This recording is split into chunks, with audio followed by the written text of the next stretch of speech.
We've gone through this big, beautiful deck, and it is a different day, and I did my nails, so now they're pretty. I have three other decks that I want to open up with you guys. I actually already opened them up and looked through most of them, but did not like what is it called? I didn't shuffle them or anything. They're still the way they kind of were originally in the deck. So, I mean, in the boxes. Yeah, let's get into this one. This was the second one that I opened after this one. And both of these are so big brained that I feel like almost kind of have me in way over my head. Like, I really will have to sit down with these books and everything. And this one comes with two books, you guys. Look, let me just get into it. So this one's called Celestial Bodies. It has 81 cards. It's an oracle deck and not a tarot. Come on. Oh, there we go. So this is what it looked like when I opened it. It came with not just one book, but two of them, and they both hold such different information. And like I said, they're so big brained that I really don't know about some of these cards, right? So these books are going to help me with so much information. I don't want to leave my bed, so sue me. First off is the sun. And I was like, wow, this is, for some reason, the sun was a little underwhelming for me. And then there was the moon, right? And the moon is a lot. It goes absolutely crazy. There's so much different details in here. And I'm wondering, why, come on. There we go. I wonder why they didn't do that for the sun. Like, the sun looks so lacking compared to the moon. Next is Mercury, my planet. I love it. I love the colors.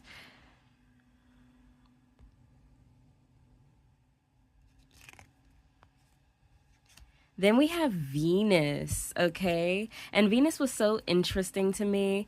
It looks like sand everywhere. We have these legs, and then what looked to me like, I'm like, what is that, a forearm? I will censor that a little bit, but that is booty, and that is like definitely, yeah.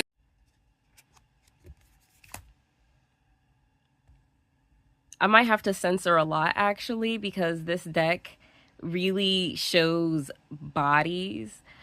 Well, not actually too much. Here's Mars. This one makes more sense to me. I don't know.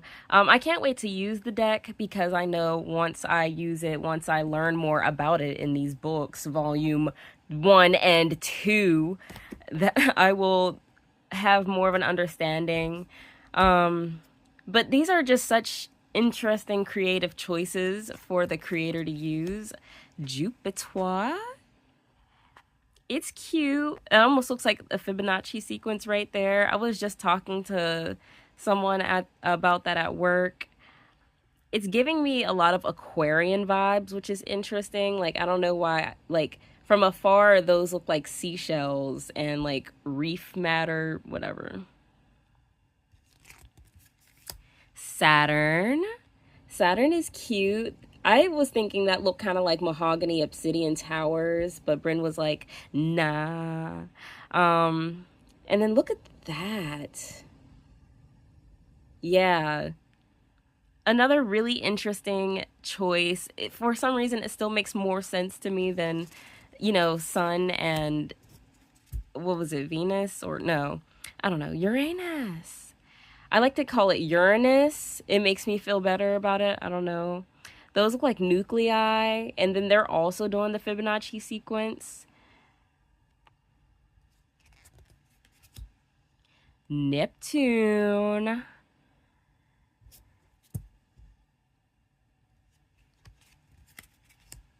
Pluto. It's definitely giving me Scorpio vibes. It's very mystique, very mysterious. And then this is where it really starts getting into what I don't know about. So I'm not too tapped in and knowledgeable about the South Node and North Node.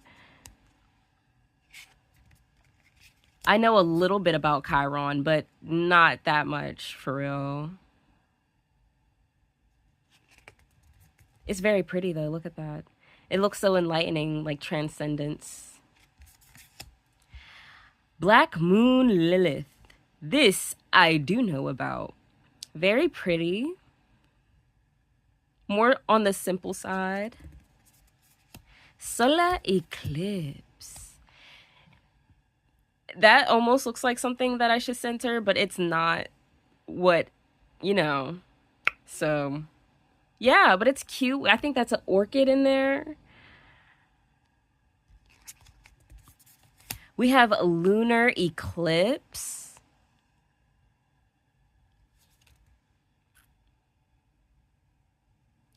It kind of looks like a snail head. You know how like the body and then the eyes protrude from like, or that's a slug, huh? Well, no, snails and slugs. Right? New moon. I love the lunar moths in there. I like how my nails end up matching something up in this deck for sure. And then we go into the phases of the moon. You know I love the phases of the moon. That's basically all my TikTok is about, you know, and the moon is so significant. We have the first quarter. Pretty interesting.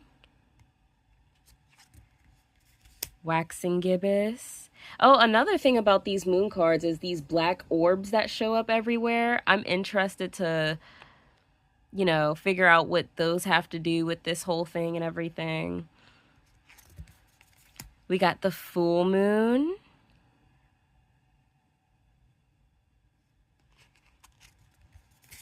Waning gibbous.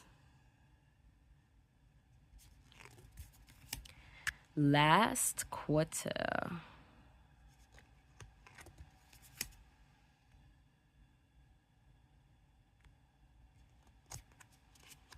This one makes a lot of sense to me, you know, like there's barely a lot of the moon showing, and then the card is also still giving that simplicity. Void of course. This was so interesting, you guys. Like, what do you mean? What does it mean? It's so pretty though. The void definitely gives like ice cold, cool energy, which is definitely what the card gives. Aries. Now we're on to the zodiacs. And then what's interesting to me is, you know, like Aries gives first house energy, right? But then that's also a separate card in this deck. And look how much we still have to go through. This is all that we went through so far.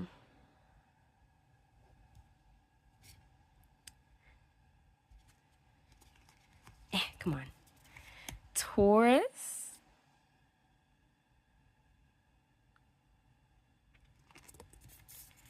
Gemini.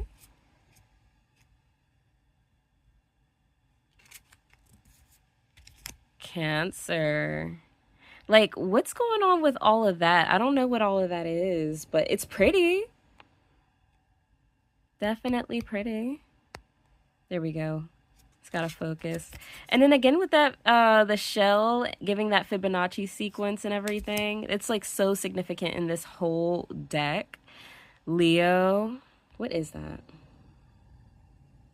Oh, it's a body.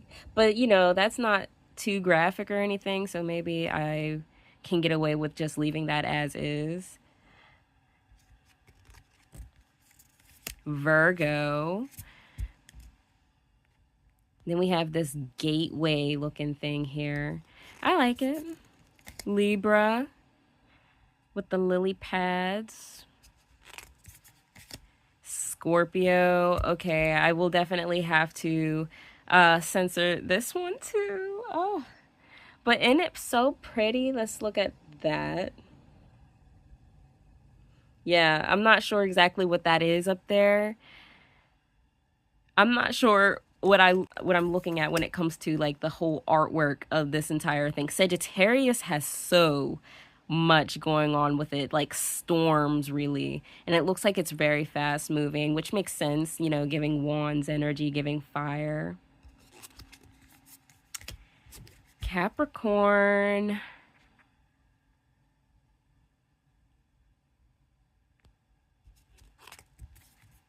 Aquarius.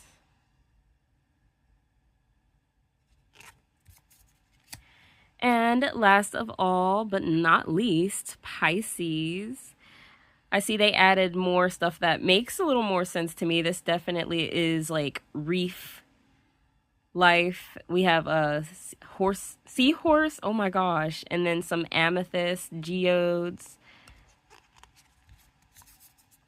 And then here is, like, you see what I mean, you guys? Like, it's Aries and the first house are completely separate cards, and they do that for a good bit of this deck too. So this is very self-explanatory, makes sense, very pretty.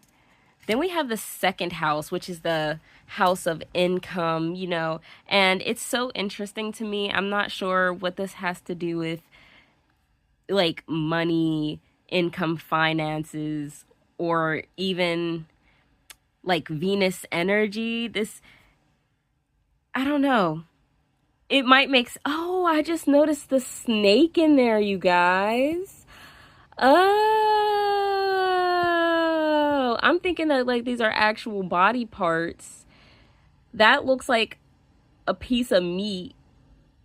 Then we have these flowers, the sky, some type of cloud, or what is it called? Nebula or something with an eye in front of it. And then we have the aura layers.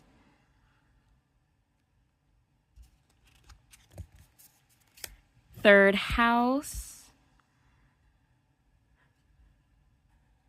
You know, I guess it could kind of make sense, you know, the third house having to do with the goddess. I don't know. Very interesting artwork, like all around. It's something I definitely have to get used to in a way. I'm very excited to use this deck still. Fourth house. Okay, Cancer energy. It makes sense, you know, it involves the mother, which gives the womb energy. Yeah, pretty. Fifth house. This just goes absolutely crazy. I'm not sure what to make of it at all, and I'm moving forward. Sixth house. Okay, I love, you know, Mercury. Virgo stands for knowledge, and then owls just represent that. We have, I'm not sure if that's a hummingbird. No. Oh, what is that? What are you? Look at, there's that Fibonacci sequence again. Oh my gosh. That almost looked like a boiled egg cut in half, you know?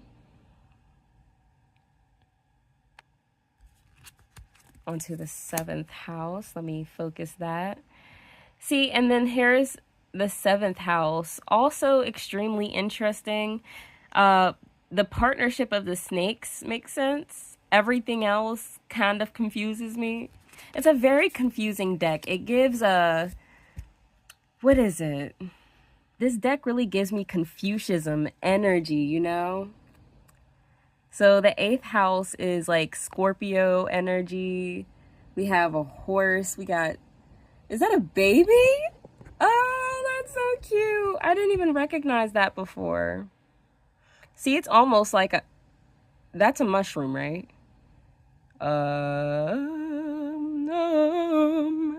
Anyways. Ninth house, okay. Very interesting. We got the galaxies way far off in the distance too. I like that. There's so much detail in the foreground, background, all of it. Like the 10th house, I like it a lot. At first when I saw this deck, I thought that the hands were a mountain, like another one of those. Then we have the person at the top. I wasn't going to get any closer on that one because, you know, there was a naked body in there, yeah. This one is also really interesting. It makes sense to me. I Can't figure out quite why. And right now it's just like a deck walkthrough with you guys, so I'm not trying to figure all that out right now. I've also been dealing with a really, what is it called? Like, it's a headache. And it's not necessarily bad, but it's getting on my nerves because it won't go away. And I'm hydrated, you guys. Ascendant giving, you know, the auras, the chakra layers, and all that. It's pretty cool. When I see Midhaven, at first I thought those were unicorns. I don't know. Tell me y'all can see that in there. And then we have Descendant.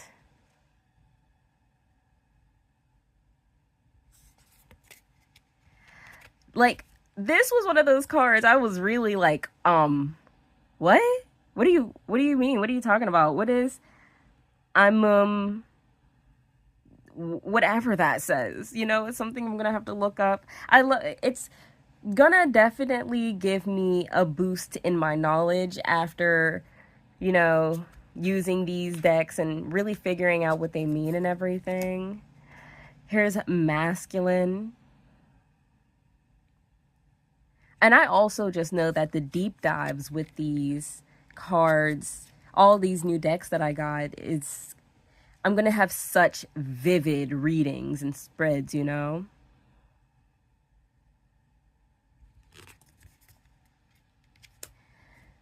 Okay. Actually, I wanted to spread these out and just show them all together. I thought it was really interesting how fire and water seem like the most simplistic, and then air and earth have like way more, I don't want to say depth, but detail. Detail is the word. So just gonna get a little bit closer for you guys. Fire, earth. I really like earth too. I also really like air, and then water. Also just going to show all these cards together as well, because this video is way longer than I thought it would be. And so I think I'm going to make these all separate parts. I was just going to show all these decks in one thing, but yeah, that's not happening no more. No. Here's where we get more into what I don't know, and I'm just going to be so honest with you guys, you know, but I'm not great at reading birth charts. I'm not exactly sure how to even read my own necessarily. We have conjunction, sextile, and I'm not really sure what these do. Bryn knows more about this than I do, and he isn't even into, you know, the astrology as much as I am, or I thought I was, you know. Here's trine. Really simple too. This one, I was like, what is a stellium? What is a stellium? Opposition. Grand trine. And that's what was confusing about the other card, because I'm like, trine gives me 3, and there was just like one planet and another. I wasn't sure exactly how that even worked. Bryn told me last night, but I don't remember. I've had this headache for so long, you guys. I'm not sure why it won't go away. Yod. I don't know what a yod is, but that looks like a trine to me. Grand cross. Oh, okay, then we're moving on to this. I think these are the last bit of cards too. One is pretty simplistic, you know, wholeness, a circle. 2. 3 was really interesting to me, because it's still giving 2, but then they just put a triangle in the middle. Like, what was that supposed to do? I don't know. 4. 5. 6. 7. 8.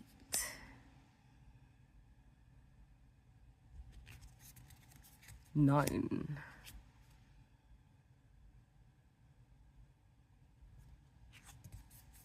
$11. It like whole skips 10, which I think makes sense, right? Because really numerology is 0 through 9. They didn't have 0 in there either, but I think that also makes sense. You're just gonna have a blank ass card, you know? This is really interesting to me. Then we have 22. And then we still have these snakes paired up together on each side. This is giving me that one remote that people use for their LED lights. But I am just noticing how that white circle in there has a spiral in it. I did not notice that before, you guys.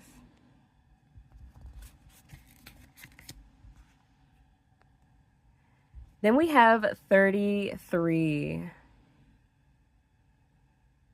Really pretty. I feel like this makes sense in a way that I know, but I can't quite. It's like not coming to my mind right now.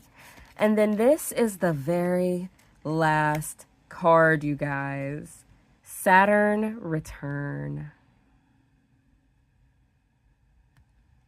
And there you have it.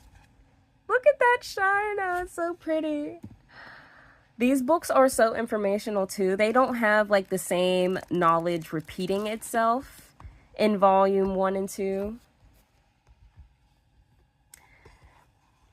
But yeah, if you like what you saw, definitely get this. I'll put how much it cost in the edit, but I don't remember off the top of my head. And I got this because it's my birthday, so I'm going to spend money on myself. I don't usually do deck walkthroughs, but I just felt like I couldn't pass it up. I know I want to see what decks look like before I get them sometimes. I don't know if I would have gotten this if I saw what it looked like because it's so intimidating and everything. So I'm actually happy I didn't see it. I don't know, it's weird, but yeah, if you like it, definitely get it. And I hope to see you for all these other deck walkthroughs and my original content. Bye!